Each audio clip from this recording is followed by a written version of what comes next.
Hello everyone, I welcome you all to the Infinity Vision platform. This session is all about giving you the in-depth knowledge of what physics JEE main paper was all about on 24th of Jan 2023 in shift 2.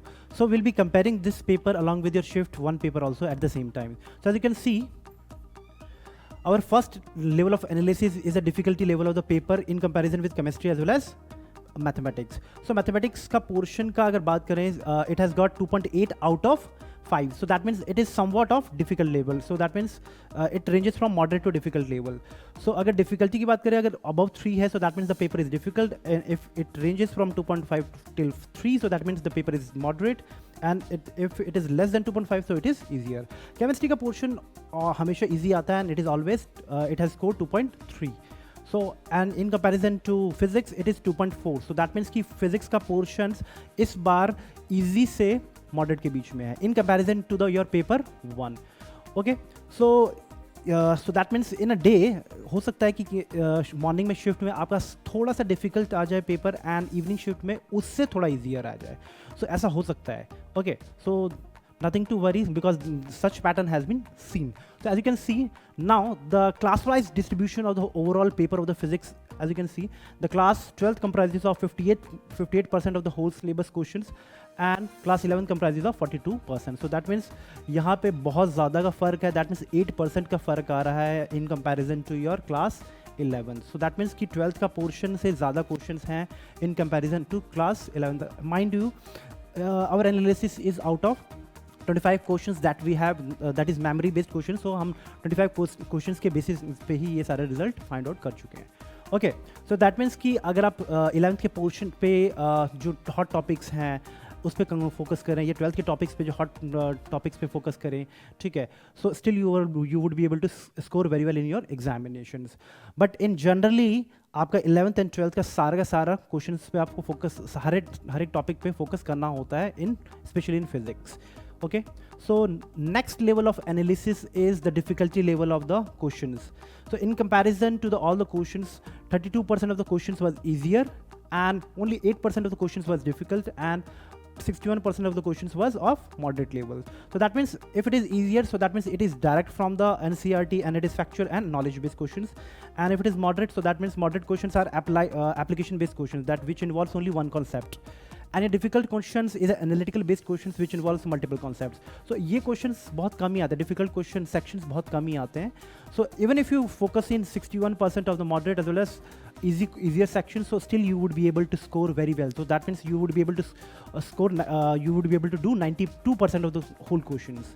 Okay, so now as you can see, out of the 11th whole chapters, which chapters comprises of maximum weightage and which chapter comprises of lowest weightage, as you can see. So in units and dimensions, two questions came. The first question was from dimension and the second question was from error. And आपके first paper में भी units and dimensions से question आया था. तो units and dimensions से questions आता है, ये आपको मान के चलना है, ठीक है, because आप throughout paper देखेंगे units and dimension is quite easier to score और बहुत आसानी से आप score कर सकते हैं इसमें, ठीक है.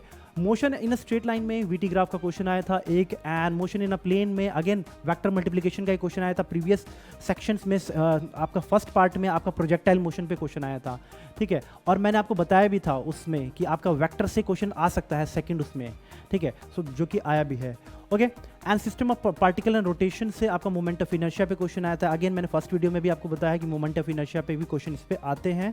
इधर मोमेंट ऑफ इनर्शिया पे आता है, रेडियस ऑफ जायरेशन पे भी आ सकता है, ठीक है, एंगुलर मोमेंटम पे भी क्वेश्चन आ सकते हैं, ठीक है. Gravitation again two questions came, orbital radius and acceleration due to gravity with height and depth, हमेशा क्वेश्चंस इसी से आ रहे हैं.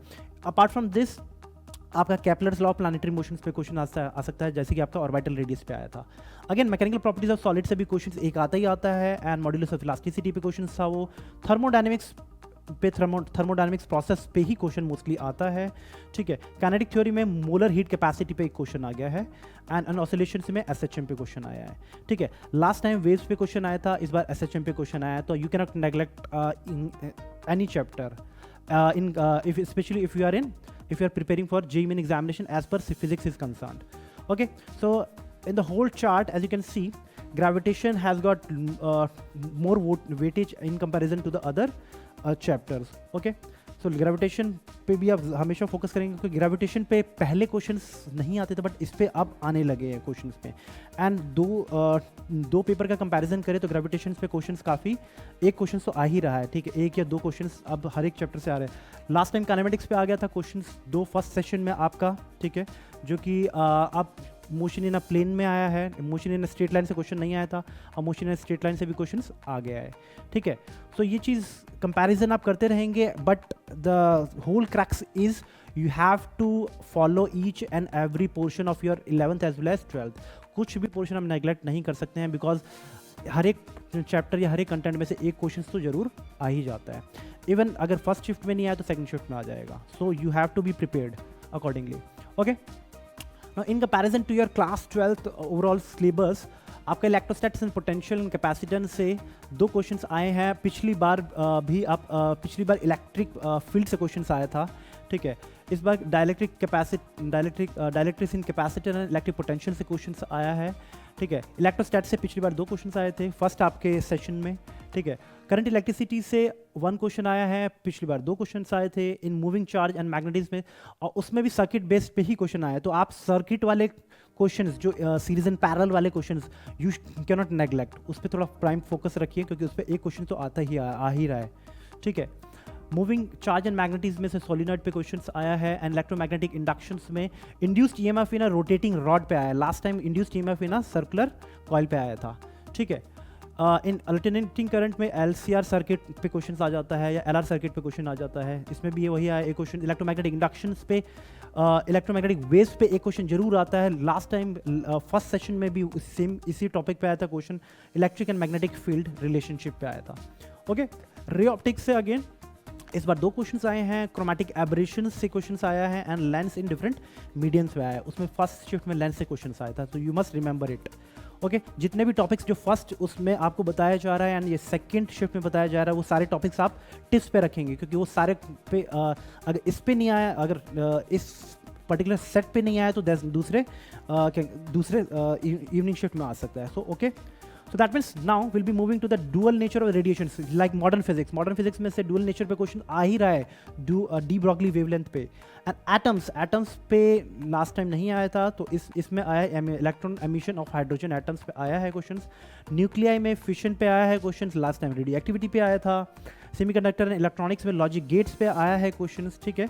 एंड कम्युनिकेशन सिस्टम में कम्युनिकेशन सिस्टम पे एक क्वेश्चन आया है, ठीक है। लास्ट टाइम एम्पलीट्यूड मॉड्यूलेशन पे इस पे क्वेश्चन आया था। सो इन टोटलिटी अगर आप देखेंगे ओवरऑल, तो नंबर ऑफ क्वेश्चंस में ray optics and optical instrument से ज़्यादा क्वेश्चंस आए हैं, and electric potential and capacitance से ज़्यादा 2 क्वेश्चंस आए हैं, ठीक है। So you cannot neglect electrostat, current electricity as well as magnetism, you cannot neglect, ठीक है। तो क्योंकि उससे क्वेश्चंस हमेशा ही आ ही रहे हैं, ठीक है। Okay, and you cannot neglect the ray optics as well as modern physics at the same time. And modern physics is quite easier to score. आपका 3-4 क्वेश्चंस तो मॉडर्न फिजिक्स पे आ ही जाते हैं, which is quite easy, including your communication system, तो which is quite easier to score. Okay, so in totality if I'll talk about what are the differences as compared to your first shift as well as second shift का paper somewhat easier है, ठीक है। 12th का portion ज़्यादा आया है as compared to 11th, so the crux is you cannot neglect even a single topic, so that means whole syllabus coverage of the topic is most important, okay. And the second thing is the less effort high scoring area, again आपका बहुत important aspect हो जाता है, like your dimensions, जो कि बहुत high scoring area है और जिसमें लेस एफर्ट लगता है, ठीक है। तो उसमें आपके 2 क्वेश्चंस आए हैं, सो यू कैनॉट नेग्लेक्ट, और एक क्वेश्चन तो हमेशा आ ही रहा है, ठीक है। So you cannot neglect that particular topic, and you can avoid the complex analytical based questions eight the same times, because last time first shift में इसका 4% इसका वेटेज था डिफ़िकल्ट क्वेश्चंस का, इस सेकंड शिफ्ट में 8% है। सो दैट मीन्स ज़्यादा नहीं है, 1-2 क्वेश्चंस आपके डिफ़िकल्ट क्वेश्चंस तो आते ही आते हैं, ठीक है। और 1-2 क्वेश्चंस डिफ़िकल्ट आपका मोस्टली इलेक्ट्रोमैग्नेटिक इंडक्शंस पे आ जाता है, in a rod rotating rods वगैरह पे जो इसमें क्वेश्चंस आया था, ठीक है। And lastly stick to the hot topics of 11th and 12th, so that means कि जो भी हॉट टॉपिक्स हैं, जो ईजी स्कोरिंग एरियाज हैं, specially if you have moderate level of preparation, तो you cannot neglect those topics, okay. I hope second shift shift के paper आपने अच्छी तरह से कर लिया होगा। Best of luck for your coming examinations. I hope कि ये जितने भी टिप्स आपको बताए गए हैं आपको आपके लिए नेक्स्ट एग्जामिनेशंस के लिए बेनिफिशियल होंगे। Thank you.